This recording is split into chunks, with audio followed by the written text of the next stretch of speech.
Thank you for being here, by the way. I love when folk show up to the call. It's always fun. A little community moment. So today's going to be two topics that I'm wildly passionate about, and I know I talk about them all the time for good reason. And I just know a lot of times when we get anybody, really any client, I was going to say like any kind of beginner person in their fitness journey, but truly anybody, I think it's really easy to overlook like, okay, why is my coach asking me about stress? Why does it matter if I'm meditating or, writing down things I'm grateful for? Why the hell would my stress matter? I'm here to lose 10 pounds. That's it, right? I don't care about stress. How does that have any role in what we're doing? And same with digestion. Why does my coach care how often I'm shitting or what my texture of my shit is like, or ask about my digestion? I just write good every single week in my check-in. Um, I I wish honestly, I wish that we didn't have to ask these things. If we could make it so simple and just worry about calories and that was the only thing, or just workouts and that was what led to successful clients, I would do it because I like to keep things simple, right? But these two things play such a massive role in your overall health, in your immunity, in your ability to lose fat, gain muscle, your hormones, all of that, which all affect your fitness journey, which is why I take a lot of pride in what we do at Frequency. We're not just looking at calories and workouts, which a million other coaching programs do. And that's why we get a lot of you guys right after that who didn't have a successful time and you don't understand why you couldn't adhere, what's wrong with your body. And so, yeah. All right, let's get right into it. How stress and digestion impact each other. So let's first start with that, right? How do these two impact each other? So stress is cortisol. Okay. So anything stressful that happens, maybe you're scrolling on your phone and you're just getting a lot of information and your brain is perceiving that there's just a lot going on. A workout causes stress. Your boyfriend breaking up with you, having a lot to do at work, waking up early, not getting a lot of sleep. All of these things are stress on the body. The same cortisol is released in your body when that happens as when somebody is holding a gun to your head and robbing you, as when you get into a car crash and your heart is racing, or when a bear is chasing you and you're running for your life. Cortisol is cortisol. Okay. It's one of the things that I feel like in the human body is kind of like frustrating because it's like, damn, I wish there were two types of stress, right? Like or cortisol or whatever. It's the same thing registering in the body. And cortisol slows down digestion due to their nervous system being in a fight or flight state rather than being in a rest and digest. So if you are stressed out, and again, maybe you're not even perceiving, it's like my mind isn't stressed out. I'm not feeling stressed, but I am not getting a lot of sleep. I'm drinking a lot of caffeine. I'm constantly scrolling on my phone and getting a lot of, input and whatever. If your body is perceiving that you're stressed, we're going to be in a sympathetic state, meaning rest and digest is not your body's main priority. So I get a lot of clients who they don't understand why they were feeling bloated this week, yet their stress was through the roof this week. They go hand in hand. If stress is high, digestion is poor. Stress slows down the body's functions that are not necessary for survival. In digestion, not feeling bloated, not going to the bathroom, that's not necessary for survival. Your body could give a shit, literally. No pun intended. If you have optimal digestion and if you feel bloated or not, okay? So when it's stressed out, it cares about keeping you alive, and that's it. Stress can also alter the gut microbiome. So like all of the stuff that kind of is in your gut and making things move along. Things like parasites, bloating, or just IBS can all be affected by stress. And then I don't know if you've heard of this, but the gut-brain axis. So when we're stressed or you're nervous and you feel that butterfly sensation, that's how I like to kind of demonstrate to people the gut-brain axis. So your brain directly affects your gut, and your gut also has more neurotransmitters than the brain's central nervous system. It's also a hub for hormones. So your all the hormones that are produced or not produced play a big role in your gut, and vice versa. Your gut will affect your hormones will affect your gut, and these all will be affected by stress because cortisol, that stress hormone, that's a hormone. And they all play a role in each other. So if one goes down, the others will automatically come up and vice versa. So now digestion and fat loss, how do those two play a role? So two people, let's say twins, with the exact same amount of muscle mass on them, the exact same dieting history, the exact same metabolism and BMR, which is your basal metabolic rate.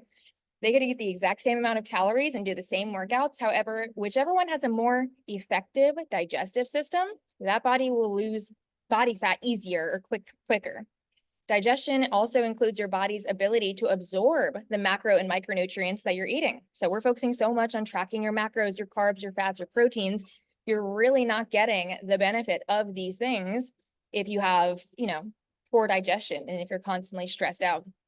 Chronically under eating will also slow down digestion, leading to bloating and poor nutrient absorption. So that's when you're bloated all the time and your skin is breaking out and you're having brain fog and yada yada. You're not absorbing the vitamins and the minerals or getting the benefits of protein for your muscles and your joints that's needed. So I like to tell people too that if you are in a dieting state or you're trying to focus on fat loss, honestly, the biggest hurdle for a lot of people is hunger, right? So if we can manage, regulate hunger, that's really the biggest curve that like kind of speed bump that we have to get over.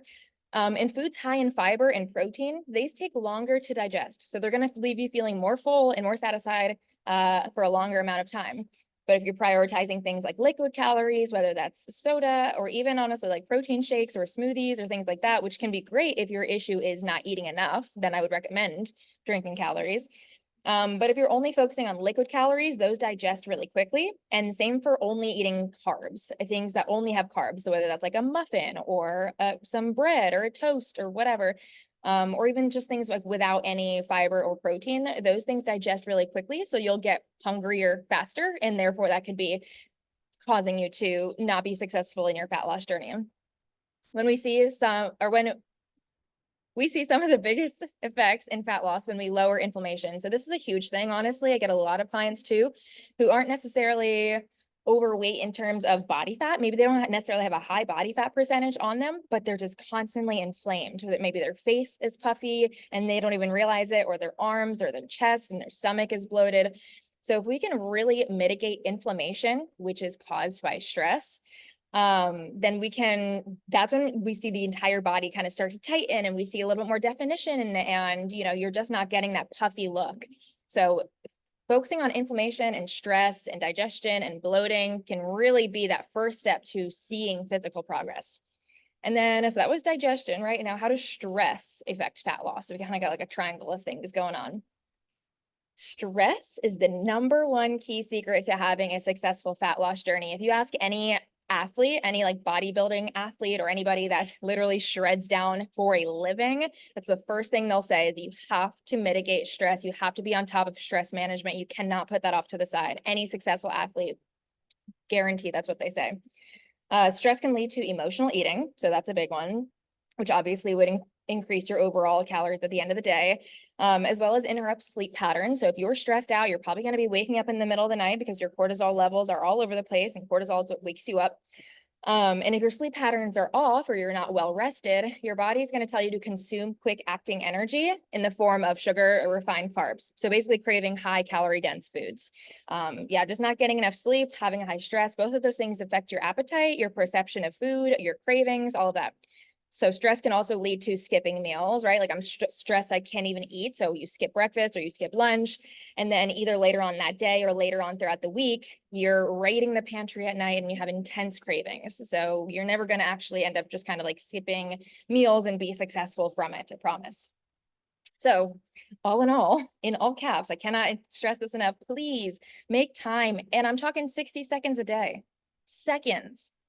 Make time for mindfulness practices, deep restful sleep, belly breaths, right? When you're stressed out right now, where are you breathing? Are you breathing into your chest, kind of shallow breaths?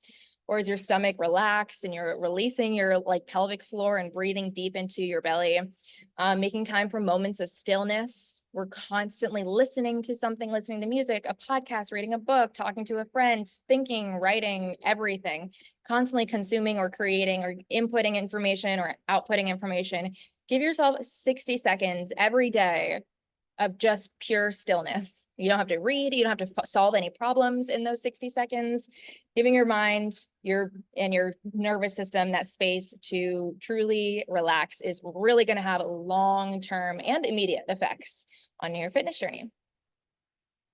All right, that is it. Any questions, comments, concerns, or anything that you guys just want to talk about as far as, related to the topic or not? I have a question. Hey, girl. What are your thoughts on like taking probiotics for digestion? Yeah, good question. So, I'm a fan. I'm a fan, especially if you are on antibiotics. So sometimes if you're sick, you get put on antibiotics. In that case, when people are on antibiotics, I definitely recommend supplementing with specific pro and prebiotic like supplements. However, I would say if you're not on antibiotics, you will probably get the same amount of benefits and other nutrients if you get pro and prebiotics from whole food sources like sauerkraut, kimchi, Greek yogurt, cottage cheese, bananas are a good source of prebiotics. Asparagus are a good source of prebiotics. So that's always the first thing is I recommend making sure that you're getting it from whole food sources. That's with anything, like instead of supplementing with more pills and more pills, because you could have a whole list of things. I would always first go for whole foods. So those foods. But if you're on antibiotics, I would recommend having the supplements on hand. Thank you. Yeah. Ritual is a good brand if you want to buy some. Anybody else?